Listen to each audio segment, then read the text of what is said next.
Hello students, welcome to UPSC decoder.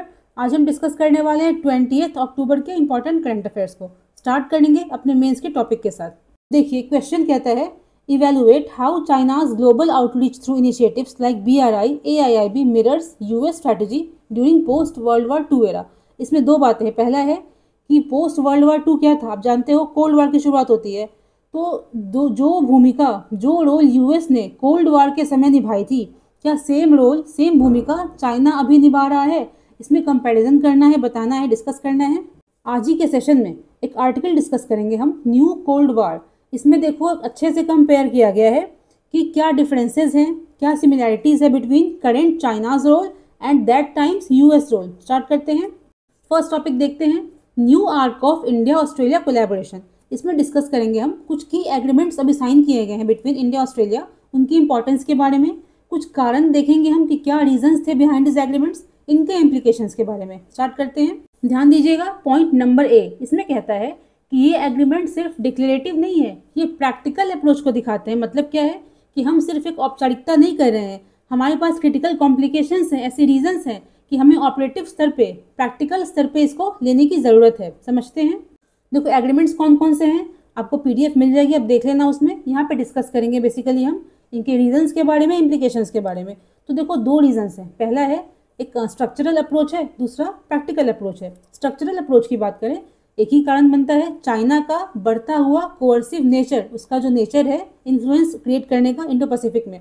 Practical कारण क्या है, lack of clear external security provider. हम समझते हैं इन चीज़ों को। ध्यान दीजिएगा, अपनी स्क्रीन पर इंडो पैसिफिक का मैप है। तो आप जानते हो कि चाइना क्या करना चाहता है, इस पूरे एरिया में अपना इन्फ्लुएंस इंक्रीज करना चाहता है। क्यों? क्योंकि यहाँ पर कोई एक लॉ नहीं काम करता है। डिफरेंट जो कंट्रीज हैं, म्यांमार है, थाईलैंड, इंडिया, जापान, जो भी है, इनके बीच में कोई यूनानिमस, कोई कंसेंसस वाला एक रूल नहीं है जिससे कि इस क्षेत्र को हम रेगुलेट कर सकें। इसका फायदा कौन ले रहा है? चाइना ले रहा है। तो ऑस्ट्रेलिया देखो यहाँ पर एक मेंबर है। सेकेंड हमने क्या बोला है, lack of external security provider. इसका मतलब समझेंगे हम। देखो पहले क्या था, अगर 2010 से पहले की बात करते हैं तो एक यूनिपोलर ग्लोबल ऑर्डर था। मतलब क्या है, यूएस की सुपरमेसी थी, उसके अकॉर्डिंग रूल्स बनते थे। इसका देखो नेगेटिव इम्पैक्ट तो है, बट पॉजिटिव इम्पैक्ट ये था कि ज़्यादा दिक्कत नहीं थी हमको, प्रेडिक्टेबल ग्लोबल ऑर्डर था, उसी का पार्ट था Indo Pacific. But after 2010 different जो कंट्रीज़ हैं, चाइना है, इंडिया है, अदर कंट्रीज़ हैं, वो इमर्ज करना स्टार्ट करती हैं, अपने अपने इंटरेस्ट को रखना स्टार्ट करती हैं, जिससे कि एक दिक्कत होती है। फर्स्ट दिक्कत ये है कि नंबर ऑफ जो क्लेमिंग कंट्रीज़ हैं, जैसे कि इस क्षेत्र में कितने आइलैंड्स होंगे, वाटर बॉडीज़ होंगी, उनको क्लेम करने के लिए डिफरेंट कंट्रीज़ लड़ाई स्टार्ट कर देती हैं। सेकेंड दिक्कत क्या है, इस झगड़े के कारण, इस क्लैश के कारण यहाँ पर रिसोर्सेज के लिए, मिलिट्राइजेशन के लिए एक पावर राइवलरी स्टार्ट हो गई है। अल्टीमेटली इससे क्या हुआ, डीस्टेबिलाइजेशन। इससे क्या हो रखा है, ये area prone to geopolitical economic risk है। तो इस एरिया में आपको अगर सिक्योरली ट्रेड करना है, कुछ मिलिट्री एक्सरसाइजेस करने हैं, तो बाईलैटरली आपको डिफरेंट कंट्रीज से अलायंसेस रखने पड़ेंगे। इसके लिए जो एग्रीमेंट साइन किया गया है इंडिया ऑस्ट्रेलिया के बीच में, वो काफ़ी इंपॉर्टेंट हो जाता है। आगे इस आर्टिकल में कहता है जो इंडो ऑस्ट्रेलिया रिलेशनशिप है वो 3 फेज में इवॉल्व किया है। पहला है कि कॉमन कंसर्न्स रिगार्डिंग चाइना, उनके कंसर्न्स कॉमन है।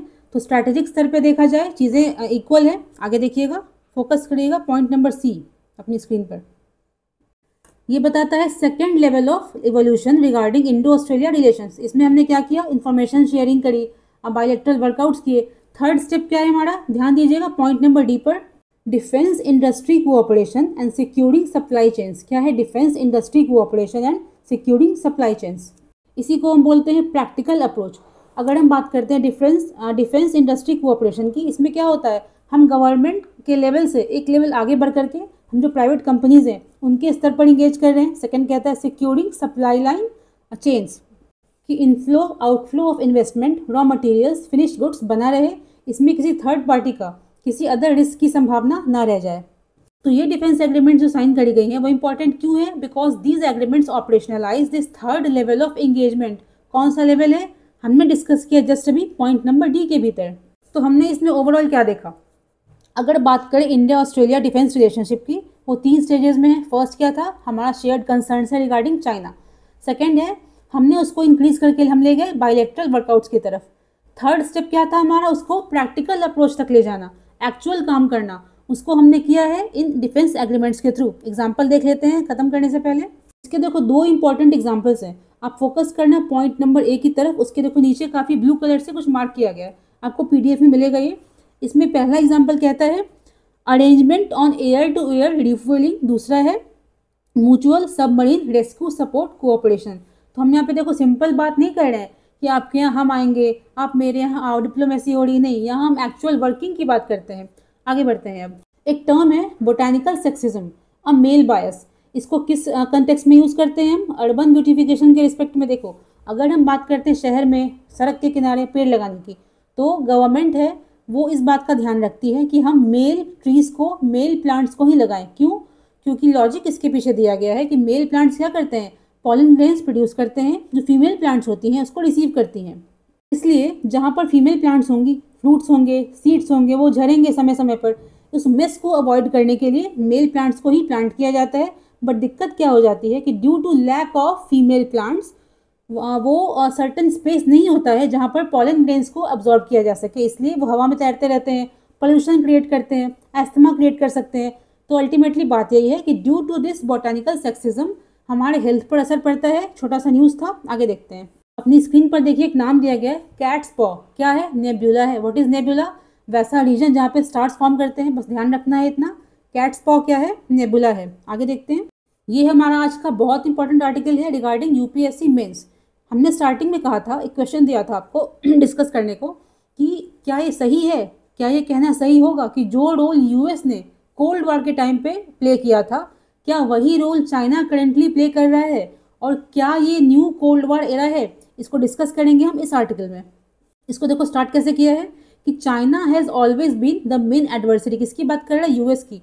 तो यूएस के लिए चाइना हमेशा से एक एडवर्सरी रहा है, इकोनॉमिकली हो, जियोपॉलिटिकली हो। कोर इशू कहाँ है? ध्यान दीजिएगा, पॉइंट नंबर ए पर कहता है टेक्नोलॉजिकल लीडरशिप। दिक्कत कहाँ पर है? किस चीज़ में कंपटीशन है? टेक्नोलॉजिकल लीडरशिप में। फोकस करिएगा पॉइंट नंबर बी पर। यहाँ पर डिस्कशन को स्टार्ट करता है, कहता है कि जिस प्रकार से अगर हम 1950s की बात करें, जब after world war 2 different economies काफ़ी लो पोजीशन पे थी, काफ़ी स्ट्रेंड हो चुकी थी, उस टाइम पे उनको रिवाइव करने के लिए एक कंपटीशन स्टार्ट हो जाता है। मुद्दा यहाँ पर रिवाइव करना नहीं था, मुद्दा क्या था? उन कंट्रीज़ को रिवाइव अगर हम करते हैं तो जो हमारी डोमेस्टिक इंडस्ट्रीज़ हैं वो भी धीरे धीरे आगे बढ़ेंगी। मतलब उनको गुड्स देंगे, हम सर्विसेज देंगे, डिफरेंट इंफ्रास्ट्रक्चर देंगे, तो उसको डेवलप हम कहाँ करेंगे? अपनी कंट्रीज़ में करेंगे। इसमें एक नाम दिया गया मार्शल प्लान। किसका है? यूएस का प्लान था regarding revival of Europe. Focus करेगा पॉइंट सी पर। तो उस मार्शल प्लान को यहाँ पे कंपेयर किया गया चाइना के बेल्ट रोड इनिशिएटिव से, क्योंकि जो तरीका था मार्शल प्लान को आगे बढ़ाने का, जैसे कि aids, alliances, agreements, concessions, same pillars पे चाइना काम कर रहा है रिगार्डिंग बेल्ट रोड इनिशिएटिव। अब देखते हैं हम कुछ इंपॉर्टेंट कंसेप्ट्स को, जिससे कि आगे हमें चीज़ें क्लियर हो सकें। तो ड्यूरिंग कोल्ड वॉर क्या था? बाई पोलर ग्लोबल ऑर्डर, मतलब दो पावर ब्लॉक्स थे, एक था यूएस, दूसरा Soviet Union. After cold war क्या होता है? Due to collapse of Soviet, unipolar global order आ जाता है regarding supremacy of USA. But यहाँ पर देखो एक कैच है। अगर हम बात करते हैं यूएस डोमिनेटिंग ब्लॉक की, उसमें बाइंडिंग फैक्टर क्या था हमारा? Shared economic interest. Different agreements थे, कुछ इंटरेस्ट थे, कुछ अलायंसेस थे। अगर बात करते हैं सोवियत डोमिनेटिंग ब्लॉक की, उसका बाइंडिंग फैक्टर क्या था? मिलिट्री माइट, एक फियर था। वहाँ पर शेयर्ड इंटरेस्ट की बात नहीं थी, वहाँ पर डर था।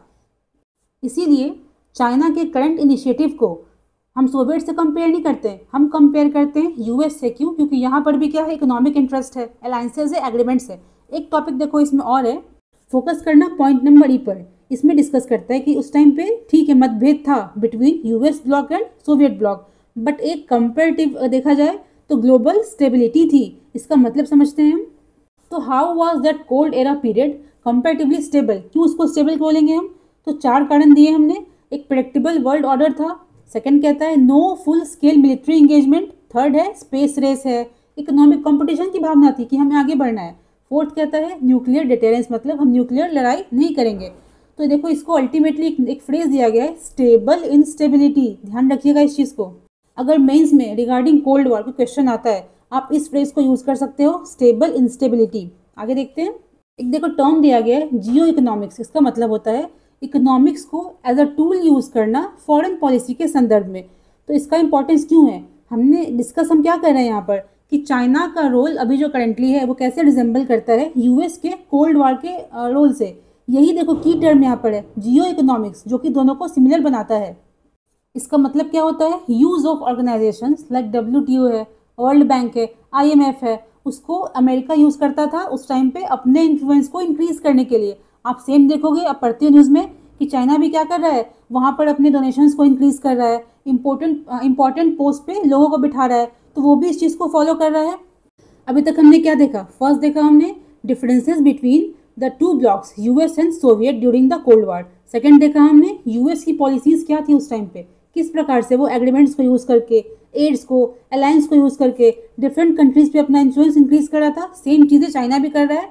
फिर देखा हमने कि कैसे हम कोल्ड वॉर वाले पीरियड को एक स्टेबल इंस्टेबिलिटी के रूप में डिस्कस कर सकते हैं। देन हमने देखा व्हाट इज जियो इकोनॉमिक्स, उसका मतलब क्या होता है, एंड वही की फैक्टर है, एक की सिमिलैरिटी है बिटवीन चाइना एंड यूएस।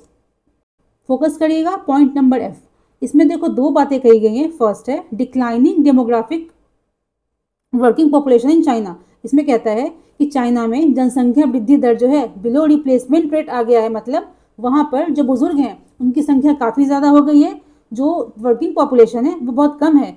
तो देखो जिम्मेदारी की बात करें, टैक्स पेइंग है, टेक केयर करना है, सब कुछ किस पे डिपेंड करता है, वर्किंग एज पॉपुलेशन के ऊपर, वो बहुत कम है। सेकंड कहता है चाइना ने अपने इकोनॉमी को इस प्रकार स्ट्रक्चर किया है कि उसने डोमेस्टिक डिमांड को इंक्रीज करने पर ज़्यादा फोकस नहीं किया है। उसका फोकस स्टार्टिंग से कहाँ रहा है, एक्सपोर्ट को इंक्रीज करना है, मार्केट एक्सेस करना है। तो due to these factors China जो है सेल्फ सस्टेन करने की हालत में नहीं है, वो स्टिल डिपेंडेंट है markets like India, US, Japan.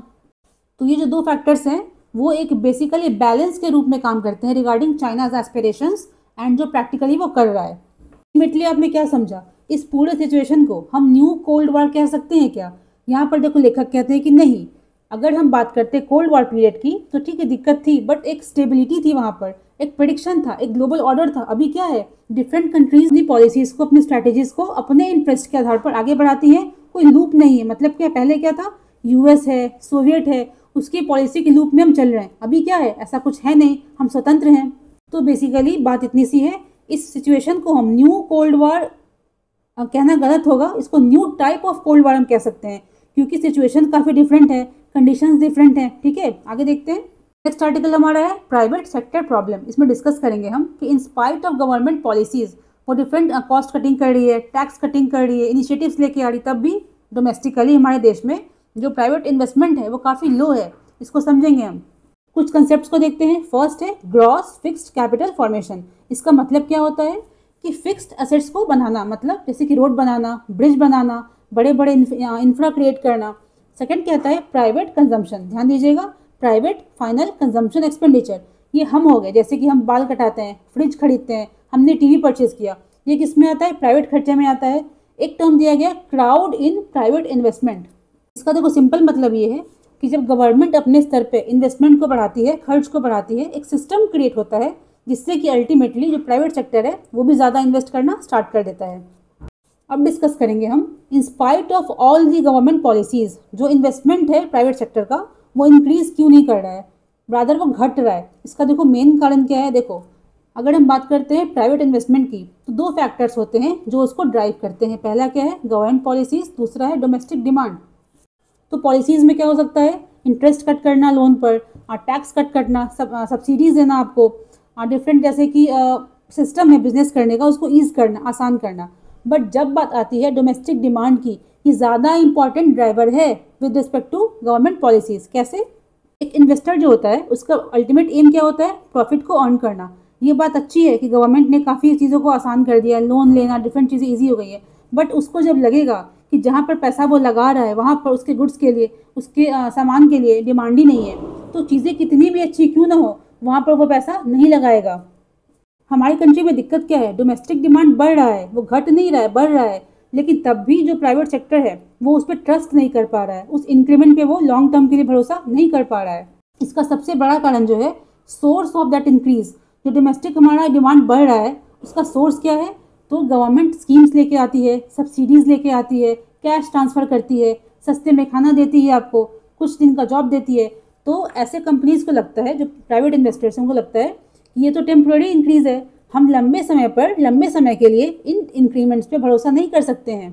तो ऐसे में जो गवर्नमेंट है उसको क्या करना चाहिए, देखिए फोकस करना चाहिए स्ट्रक्चरल रिफॉर्म्स के ऊपर। What is structural reform? आप अच्छा हेल्थ दो, अच्छा एजुकेशन दो, अच्छा स्किल दो, अल्टीमेटली आप अच्छा ह्यूमन कैपिटल प्रोड्यूस करो, जिससे क्या होगा, नेचुरल एंड सस्टेन तरीके से डोमेस्टिक डिमांड हमारा इंक्रीज करेगा एंड जो इन्वेस्टर्स हैं उनका भी कॉन्फिडेंस ट्रस्ट इसमें बढ़ेगा। क्योंकि जो इन्वेस्टर्स हैं वो सोचते हैं अगर गवर्नमेंट चेंज हो गई, सरकार बदल जाती है, तब तो स्कीम्स खत्म हो जाएंगी, जो डिमांड में इंक्रीमेंट आई है वो घट जाएगा। इस आर्टिकल में देखो जिस्ट यही था, एक चार्ट दिया गया है, इसमें डिस्कस करता है कि 2011-12 के बाद से जो प्राइवेट एक्सपेंडिचर्स हैं वो लगातार डिक्रीज कर रहे हैं। आपको इसकी PDF मिल जाएगी, लिंक इसका डिस्क्रिप्शन में रहेगा। एक और टॉपिक बच गया है, इसमें देखो बात करी गई है रिगार्डिंग ग्रीन क्रैकर्स। हमने इसके बेसिक कंसेप्ट को लास्ट डिस्कस किया था 2-3 दिन पहले। इसमें देखेंगे हम कुछ इंपॉर्टेंट कंसेप्ट्स को। पॉइंट नंबर ए पे देखो, इसमें बोला गया है ग्रीन क्रैकर्स को 3 तरीके से हम ब्रांड करते हैं। पहला है स्वास SWAS, दूसरा है स्टार, तीसरा है सफाई SAFAI। स्टार, स्वास, सफाई, क्या है ये क्रैकर्स के ब्रांडिंग के तरीके। What is star? स्टार का मतलब होता है सेफ थर्माइट क्रैकर, स्वास क्या है, सेफ वाटर रिलीजर, सफाई क्या है, सेफ मिनिमल एल्यूमिनियम। तो 3 कैटेगरीज हैं जिनके आधार पर हम इनको ब्रांड करते हैं। ध्यान दीजिए पॉइंट नंबर बी पर एक टर्म दिया गया है अल्ट्रा फाइन पार्टिकल्स UFPs। क्या होते हैं ये? जो कि 100 नैनोमीटर से भी कम वो उनका डायमेंशन होता है। Thanks for watching this lecture. आपको लगता है अगर कि कुछ सीखने को मिला, आपका टाइम वेस्ट नहीं हुआ है, तो प्लीज़ शेयर करो, सब्सक्राइब करो इसको। Thank you.